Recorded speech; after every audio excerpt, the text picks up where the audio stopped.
Nina Okafor walked into the break room and found Ray Delgado still working on the same sandwich. "I moved mine up to 5 this morning," she said, pulling out a chair. When Ray didn't follow, she added, "Retirement. If you leave it at 3, you never get part of what the company gives you. They match what you put in, nothing more." Ray nodded, because nodding was the easiest way to end a conversation. All he really understood was that Nina knew something he didn't. He hadn't thought about that account in 3 years. Not thinking about it had never been a decision. It was a task that never made it into the queue. Nina finished her lunch and left. Ray stayed at the table, and for the first time, a question came to him. If they match what you put in, how much was he putting in? He didn't know. Money had come out of his paycheck every month for 3 years, and he had never wondered what that number was. The deduction was called retirement, and retirement still felt like somebody else's problem. Ray was 40, and he wasn't bad with money. He paid his bills on time. He cleared his credit card every month. With Marisol, he covered 2 kids, a car payment, and rent without owing anyone anything. He had never seen a reason to feel bad. But what Nina said belonged to a different category. This wasn't about spending. It was about something he wasn't receiving. That afternoon, Ray opened his pay stub and saw a small percentage next to the retirement line, 3%. He had seen that number hundreds of times. A pay stub was a table to him. What he earned at the top, what he took home at the bottom. The lines in between always sat in the same place, and it had never occurred to him that they could be changed. A pay stub looked like a list of other people's decisions. The government set the taxes, the company set the insurance, and he had assumed retirement worked the same way. Ray hadn't chosen that 3%. 3 years earlier, on his first day, a stack of paperwork was put in front of him. Tax form, emergency contact, health insurance. The coordinator walked through the pages, and at some point, she reached the retirement plan. "We enroll you automatically," she said. "The standard rate is 3%.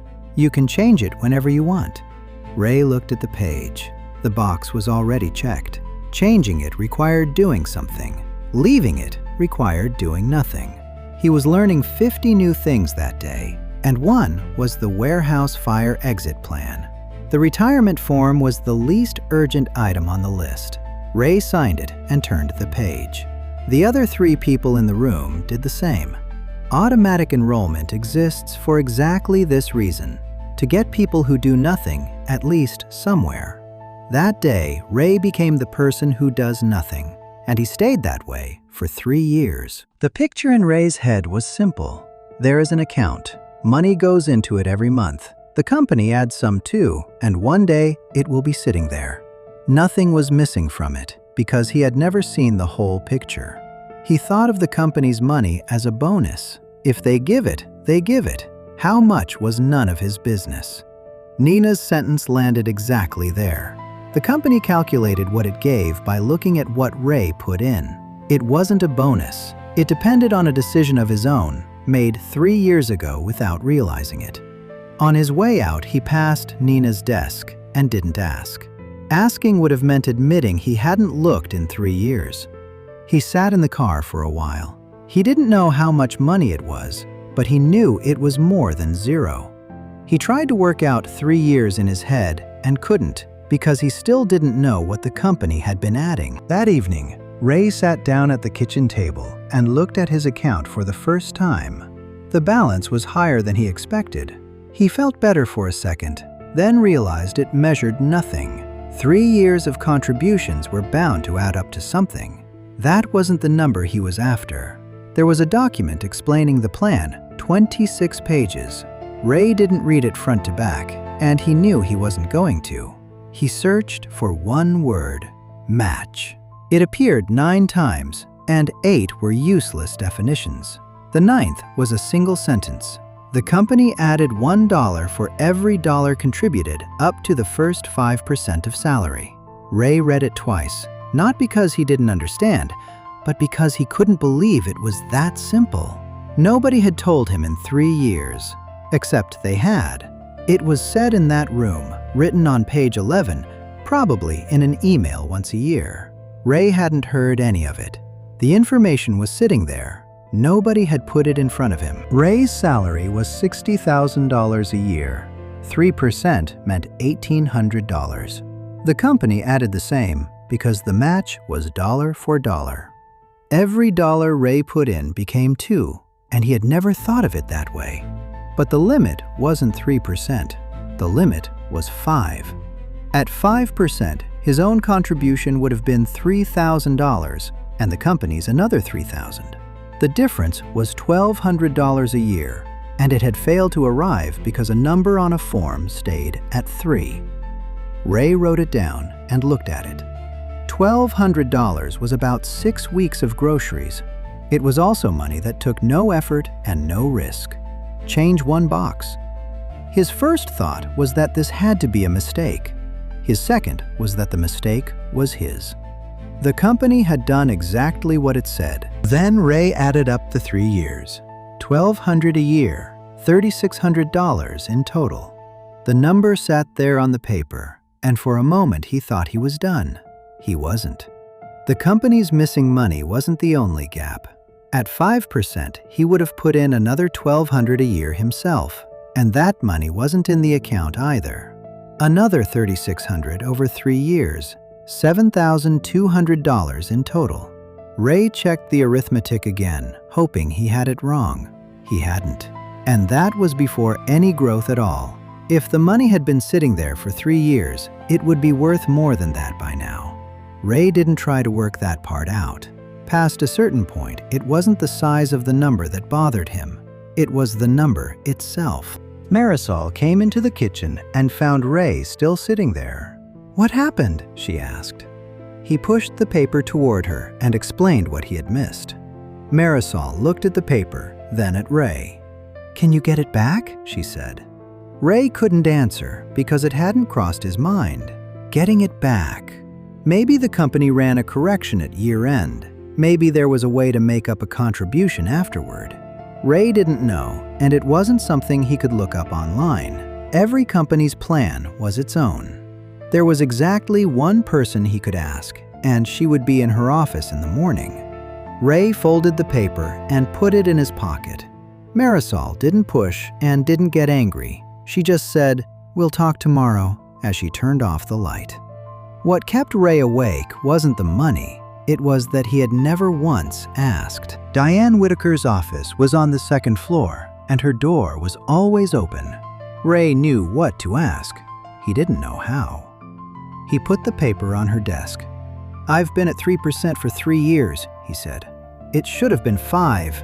Can anything be done going back?" Diane looked at the paper, then pulled up his record. She waited a few seconds before answering, and Ray read the answer in those seconds. "No," she said. "The match is calculated each pay period. When the period closes, that period's match closes with it." Ray nodded. Diane didn't soften her voice or act sorry. She just told him the truth, and he was grateful for it. A pitying tone would have made it worse. "Some companies run a true-up at year-end," she added. "They look back and fill in what's missing. Our plan doesn't have one." Ray didn't write that down, but he never forgot it. "Why not?" Ray asked. Diane shrugged.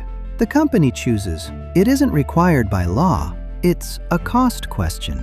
That didn't surprise him, but it clarified something. The rules of the plan weren't laws of nature. They were decisions somebody made at a table. Then she went on, without looking up. "You're not the first. We hire 30 or 40 people a year, and most stay at 3. 2 or 3 years later, somebody notices and comes up here." Ray felt a little better hearing that. He wasn't alone. Then he decided the relief was wrong, too. Everyone doing something didn't make it correct, only less embarrassing. "Why doesn't anyone tell people?" he said. Diane looked up for the first time. "We do. There's an email once a year. It's on the form. We cover it in orientation." A short pause. "But nobody reads it. You didn't." She didn't say it as an accusation, and Ray didn't take it as one. Then Diane said one more thing, the only good news of the day. Everything the company has put in so far is yours. You hit 3 years. Ray didn't follow. Diane explained. In some plans, the employer's money isn't yours right away. You have to stay a certain length of time, or it goes back when you leave. It's called vesting, and the schedule varies by company. In Ray's plan, it was 3 years, and he had just crossed it. So if you'd left 2 years ago, Diane said, you wouldn't have kept part of what the company put in either. Ray hadn't even considered that. There was money he had missed over 3 years, and a right he had earned over the same 3 years, and he had known about neither. What he knew about his own retirement account was very little next to what he didn't. Anything else I don't know? He asked. Diane smiled slightly. Probably, but that was the expensive one. Ray walked out with no solution. $3,600 was gone, and it wasn't coming back. He tried to accept it on the stairs and didn't quite manage. But something had become clear. There was nothing he could do about the past. There was something he could do starting today, and it was simple. Change a number. That was the thing he hadn't done for 3 years, and the reason wasn't laziness or ignorance. The reason was that it had never occurred to him the number could be changed. If there's a line on your own pay stub you've never looked at, pausing this to check it costs you nothing. Back at his desk, Ray didn't open the portal right away. He needed to do some math first, because 5% meant less money landing every month. He couldn't recover what he had missed, and taking the rest wasn't free. Somebody had to find that money in the budget, and that somebody was him. Going from 3% to 5% meant putting in another $1,200 a year, $100 a month.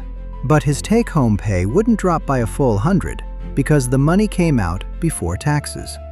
Ray had asked Diane, and she gave him a rough figure, about $75 a month. So $25 of that $100 came out of money going to taxes anyway. Ray had never heard that detail, and honestly, that was the most irritating part of it. What he had missed for 3 years wasn't expensive. For $75 a month, he got a $200 contribution, his $100, and the company's $100. That afternoon, Ray opened the portal, deleted the 3, and typed a 5. A new take-home estimate appeared. It took 30 seconds.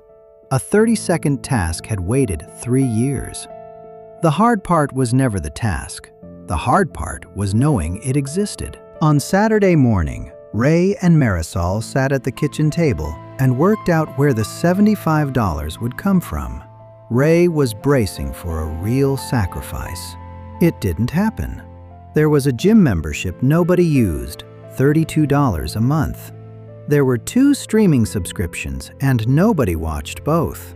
They canceled one, $15. The rest came from skipping takeout once a week, about $30 a month. That's it? Marisol said. Ray was thinking the same thing. That membership had been going out for months and nobody had noticed. The money they struggled to find was money they were already losing. We could have done this 2 years ago, Marisol said. Ray didn't answer because it was true. Making room in the budget wasn't as painful as he had assumed. The hard part was sitting down to look at the budget at all. When the first new paycheck landed, Ray saw the difference. The number really was lower, and it didn't feel good. He hadn't given anything up that week, but he had less money, and that was different from how he'd pictured it. When you make a decision like this, you think about the outcome. The outcome comes with a bill, and it arrives immediately. Ray checked his account twice that week, and once he seriously considered putting the rate back down. He didn't, but he admitted he'd thought about it. When he told Marisol, she said, "I thought about it too." Neither of them laughed. Doing something you know is right can keep bothering you after you've done it. They spent a little more carefully that month, and the money didn't run out. What was left was less than usual, but not negative. Ray's real fear had never been running short. It was that changing something would make life harder. It hadn't. By the 3rd month, Ray stopped noticing the difference. The paycheck landed, the bills got paid, the weekend happened. $75 had dissolved into ordinary life. He found that interesting. The same $75 had looked enormous before it was taken. Afterward, nobody came looking for it. People miss what they lose, but not what they never see. That money never touched Ray's account anymore. It left the paycheck and went straight into the retirement account. He didn't see it, so he didn't spend it, and so he didn't look for it. Ray did one more thing that season. He asked whether Marisol's employer had a plan too. It did. Her rate was 2%, and her company's match limit was 4%. The same story at a different table with different numbers. That evening, Marisol opened her own portal. Both of them had learned to ask about something nobody was going to tell them. A year later, the account statement arrived in the mail. Ray opened the envelope at the kitchen table. The number wasn't huge. $3,000 he had put in that year, $3,000 from the company, and some growth. Ray looked at it for a long time, but not the way he had a year earlier. The number he looked at then was one he'd been given. This one he had chosen. The difference wasn't in the figure, it was in his relationship to it. He knew what it was, how it was calculated, and that he could change it. He noticed something else. The $3,600 he had missed didn't come to mind as often. He hadn't forgotten it, and forgetting wouldn't be right. It just wasn't the center of the story anymore. At the center was $100 going in every month without a thought. The loss happened once. The habit repeated every month. Ray folded the statement and put it in the kitchen drawer. A year earlier, there had been another piece of paper in that same drawer, and it was still there. Ray walked into the break room, and someone new was sitting at the table. He had started 2 weeks earlier. His name was Wes, and he was eating lunch with his eyes on his phone. Ray sat across from him and said nothing for a while, because he didn't want to be the guy who gives advice. He didn't like that type either. Then he asked, "Have you changed your retirement rate?" Wes looked up. "What rate?" Ray laughed when he heard it, at himself. A year ago, he'd have given the same answer to the same question. "They enrolled you automatically," he said. "You're probably at 3%. Make it 5, and the company puts in 5. They don't hand over the difference unless you ask." Wes put the phone down. "How much is that?" Ray did the math and told him, $1,200 a year. Wes said nothing, but Ray saw on his face the expression that had been on his own a year ago. He hadn't understood it yet, but he had a question now, and that was enough. "If you take one thing from today," Ray said, "just look at it once." Ray still thought about those 3 years sometimes, and when he did, he no longer got angry at himself. Anger wasn't useful, and more than that, it wasn't quite what had happened.